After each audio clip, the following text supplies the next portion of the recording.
வாழைப்பழ ஐஸ்கிரீம் செய்ய போகிறோம். அதுக்கு நான் 2 வாழைப்பழத்தை வெட்டி ஃப்ரீசரில் 2 மணி நேரம் வச்சு எடுத்துருக்கேன். போய் இந்த மிக்ஸி ஜாரில் இந்த வாழைப்பழத்தை போட்டுடுவோம்.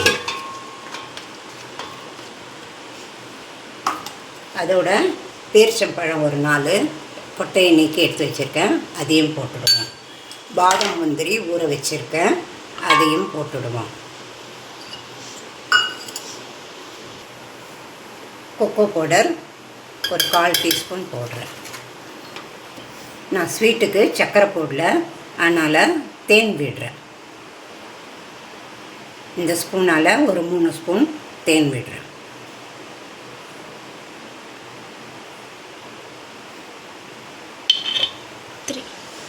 இப்போது 1/4 டம்ளர் பால் எடுத்துருக்கேன், அதையும் ஊற்றுறேன்.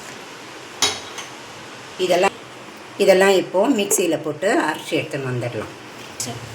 இப்போ நான் மிக்சிலேருந்து அரைச்சின்னு வந்துட்டேன். இது இந்த மாதிரி பேஸ்ட்டாக இருக்குது. இதை ஒரு பவுலில் ஊற்றிக்கலாம்.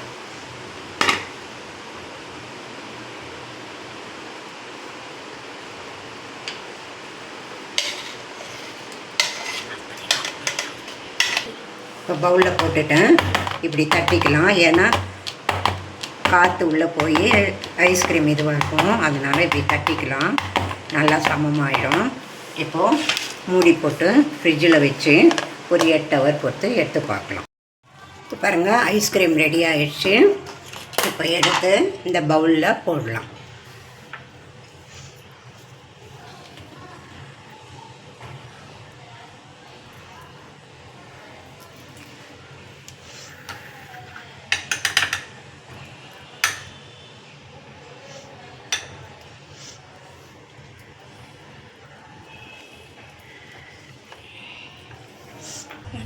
உங்கள் வீட்லேயே இது மாதிரி செஞ்சு பாருங்கள். எனக்கு சப்ஸ்கிரைப் பண்ணுங்கள், லைக் பண்ணுங்கள், ஷேர் பண்ணுங்கள். தேங்க்யூ.